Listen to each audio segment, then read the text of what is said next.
السلام علیکم، یہ چائنا ریڈیو انٹرنیشنل کی اردو سروس ہے۔ بیجنگ اسٹوڈیوز سے اب تک کی اہم خبروں کے ساتھ میں ہوں اعتصام الحق۔ سب سے پہلے اہم خبروں کا خلاصہ۔ چین کے صدر شی جن پنگ کی فلسطینی صدر محمود عباس سے ملاقات۔ شی جن پنگ کی جانب سے گلوبل ہیومن رائٹس گورننس سے متعلق اعلیٰ سطحی فورم کے نام تہنیتی پیغام۔ چینی اور امریکی وزرائے خارجہ کے درمیان ٹیلی فونک گفتگو۔ اور اب خبریں تفصیل کے ساتھ۔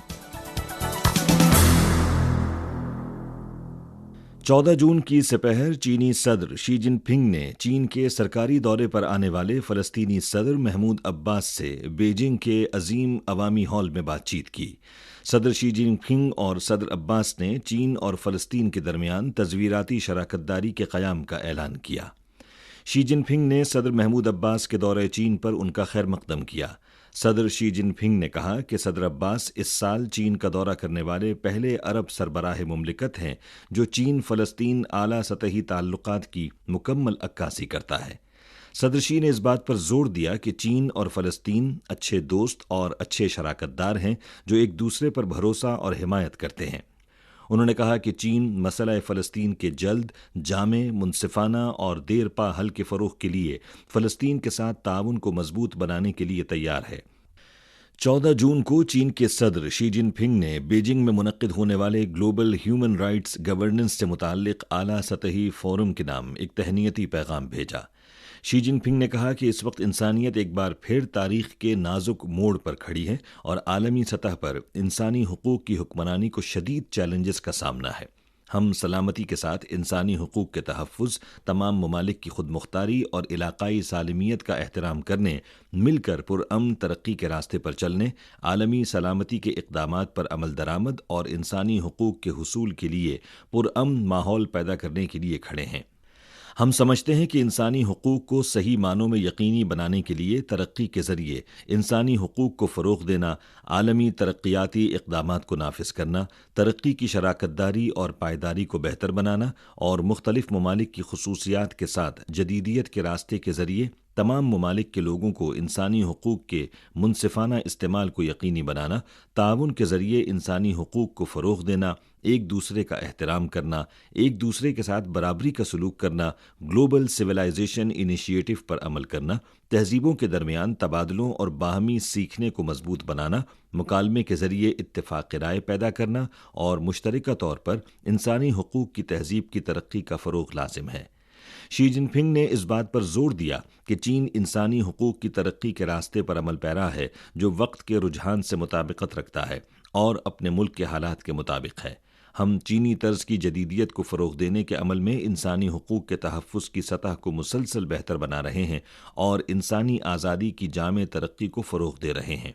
چین ویانا اعلامیے اور پروگرام آف ایکشن کی روح کو نافذ کرنے، زیادہ منصفانہ، معقول اور جامع سمت میں عالمی انسانی حقوق کی حکمرانی کی ترقی کو فروغ دینے، انسانیت کے ہم نصیب معاشرے کی تعمیر کو فروغ دینے اور مشترکہ طور پر ایک بہتر دنیا کی تعمیر کے لیے بین الاقوامی برادری کے ساتھ مل کر کام کرنے کا خواہاں ہے۔ 14 جون کو چین کے اسٹیٹ کونسلر اور وزیر خارجہ چنگ گونگ نے امریکی وزیر خارجہ اینٹونی بلنکن کی درخواست پر ان سے ٹیلی فون پر بات چیت کی۔ چنگ گونگ نے کہا کہ اس سال کے آغاز سے چین امریکہ تعلقات کو نئی مشکلات اور چیلنجوں کا سامنا ہے اور اس ضمن میں ذمہ داری واضح ہے۔ چین نے ہمیشہ باہمی احترام، پرامن بقائے باہمی اور باہمی مفادات پر مبنی تعاون کے اصولوں پر چین امریکہ تعلقات کو دیکھا ہے۔ چنگونگ نے چین کے بنیادی خدشات جیسے تائیوان پر اپنے سنجیدہ موقف کا اظہار کرتے ہوئے اس بات پر زور دیا کہ امریکہ کو اس کا احترام کرتے ہوئے چین کے اندرونی معاملات میں مداخلت بند کرنا چاہیے اور مسابقت کے نام پر چین کے اقتدار اعلیٰ، سلامتی اور ترقیاتی مفادات کو نقصان پہنچانا بھی بند کرنا چاہیے۔ انہوں نے امید ظاہر کی کہ امریکہ دونوں سربراہان مملکت کی بالی میں ملاقات میں طے پانے والے اہم اتفاق رائے اور امریکی فریق کے متعلقہ وعدوں پر عمل درآمد کے لیے عملی اقدامات کرتے ہوئے چین کے ساتھ مل کر اختلافات کو مؤثر طریقے سے کنٹرول کرنے، تبادلوں اور تعاون کو فروغ دینے اور باہمی تعلقات کو صحت مند اور مستحکم ترقی کی راہ پر واپس لانے کی کوشش کرے گا۔ 14 جون کو چینی وزارت خارجہ کی یومیہ پریس کانفرنس میں ترجمان وانگ وین بین نے کہا کہ ہنڈوراس کی صدر کاسترو کا پہلا دورہ چین کامیابی کے ساتھ مکمل ہوا، جس سے چین اور ہنڈوراس کے تعلقات ایک نئے باب میں داخل ہو چکے ہیں۔ انہوں نے کہا کہ یہ تاریخی دورہ باہمی اعتماد میں اضافہ اور تعاون کو توسیع دینے والا دورہ ہے۔ دونوں ممالک کے رہنماؤں کی پہلی ملاقات ہوئی ہے، جس میں چین اور ہنڈوراس کے تعلقات کی ترقی کے لیے منصوبہ بندی پر بھی غور کیا گیا ہے۔ 14 جون کو چین کے اسٹیٹ کونسل کے تائیوان امور کے دفتر کی ترجمان ژو فنگ لین نے آبنائے تائیوان کے دونوں کناروں کے درمیان موجود سلگتے ہوئے مسائل پر سوالوں کا جواب دیا۔ ترجمان نے کہا کہ آبنائے تائیوان کے دونوں کناروں کے تعلقات کی پرامن ترقی ہی دونوں کناروں کے امن کے تحفظ، مشترکہ ترقی کے فروغ اور دونوں اطراف کے ہم وطنوں کو فائدہ پہنچانے کے لیے صحیح راستہ ہے۔ اس وقت دونوں کناروں کے تعلقات کو دو راستوں اور دو امکانات کا سامنا ہے: امن یا جنگ، خوشحالی یا زوال۔ تائیوان کے ہم وطنوں کو سنجیدگی سے غور کرنا چاہیے اور درست سمت کا انتخاب کرنا چاہیے۔ چین کی جنرل ایڈمنسٹریشن آف کسٹمز نے حال ہی میں درآمدات اور برآمدات کے ہموار بہاؤ اور سرحد پار تجارت کی سہولت کو فروغ دینے اور کاروباری ماحول کو بہتر بنانے کے لیے 16 نئے اقدامات کا اعلان کیا ہے۔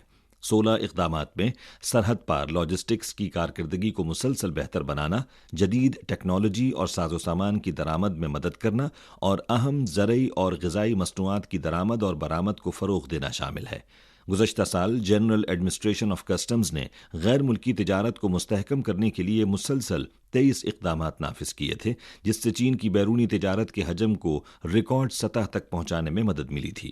رواں سال کے پہلے 5 ماہ میں چین کی درآمدات اور برآمدات کی مجموعی مالیت 16.77 ٹریلین یوان تک پہنچ گئی، جو سال بسال 4.7% اضافہ ہے۔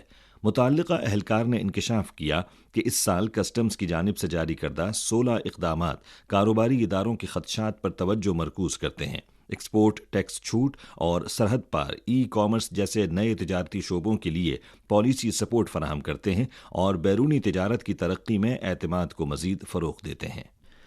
14 جون کو چین کی ریاستی کونسل کی پریس کانفرنس میں بتایا گیا کہ ایشیا کے 45 ممالک اور علاقوں کی تمام اولمپکس کمیٹیز ہانگ چو میں ایشیائی گیمز میں شرکت کریں گی اور چین کے 900 سے زائد کھلاڑی اس میں حصہ لیں گے۔ ہانگ چو ایشیائی گیمز کی انتظامی کمیٹی کے نائب چیئرمین چو چن شانگ نے کہا کہ اس سے ظاہر ہوتا ہے کہ ہانگ چو ایشیائی گیمز ایشیا میں کھیلوں کے میدان میں تعاون و اتحاد کا ایک اہم پلیٹ فارم ہے۔ 13 جون کو چین نے ورلڈ ٹریڈ آرگنائزیشن میں توانائی کی منتقلی اور تجارتی پالیسی میں شراکت کے موضوع پر ایک سیمینار کا انعقاد کیا۔ سیمینار میں چین میں توانائی کی منتقلی کے عمل اور امکانات کو ایک داخلی نقطے کے طور پر لیتے ہوئے چین کے تجربات شیئر کیے گئے اور اس بات پر تبادلہ خیال کیا گیا کہ بین الاقوامی تجارتی ماحول کو بہتر بنانے سے عالمی توانائی کی کم کاربن ترقی میں کیسے حصہ ڈالا جائے۔ یہ سیمینار WTO میں کھلے تجارتی ماحول کے ذریعے موسمیاتی تبدیلی سے نمٹنے کے ایجنڈے کو فعال طور پر فروغ دینے کے لحاظ سے چین کی ایک مفید کوشش ہے۔ برطانیہ اور آسٹریلیا سمیت دیگر ممبران نے مہمانوں کے ساتھ تبادلہ خیال کیا کہ عالمی ویلیو چین میں ترقی پذیر ممبران کی شرکت کو کیسے بڑھایا جائے۔ WTO میں یورپی یونین کے نائب مندوب نے کہا کہ یورپی یونین توانائی کی منتقلی کو فروغ دینے میں چین کی کوششوں اور کامیابیوں کو سراہتی ہے۔ امریکی میڈیا وال اسٹریٹ جرنل نے 13 تاریخ کو خبر دی ہے کہ امریکی حکومت یوکرین کو ٹینکوں کے ذریعے داغے جانے والے افراغ شدہ یورینیم بموں کی فراہمی کی منظوری دینے کا ارادہ رکھتی ہے۔ اگر متعلقہ فیصلے کو باضابطہ طور پر منظور کر لیا جاتا ہے تو امریکہ یوکرین کو افراغ شدہ یورینیم بم دینے والا برطانیہ کے بعد دوسرا ملک بن جائے گا۔ وال اسٹریٹ جرنل نے امریکی حکومت کے ایک سینئر اہلکار کے حوالے سے کہا ہے کہ افراغ شدہ یورینیم بموں کی فراہمی کی منظوری میں کوئی بڑی رکاوٹ نہیں تھی، جو امریکی حکومت میں کئی ہفتوں سے زیر بحث ہے۔ اسی دن روسی صدر ولادیمیر پوتن نے مغرب کی جانب سے کیف کو افراغ شدہ یورینیم بموں کی فراہمی کے بارے میں بات کرتے ہوئے کہا کہ روس کے پاس بھی ایسے بم موجود ہیں اور روس رد عمل میں انہیں استعمال کرنے کا حق محفوظ رکھتا ہے۔ افراغ شدہ یورینیم ہلکی تابکاری کے ساتھ ایک بھاری دھات ہے اور طویل مدتی تناظر میں انسانی صحت اور ماحول کو شدید متاثر کر سکتی ہے۔ اسی کے ساتھ خبریں ختم ہوئیں۔ مزید خبروں، تجزیوں اور تبصروں کے لیے وزٹ کیجیے ہماری ویب سائٹ urdu.cri.cn۔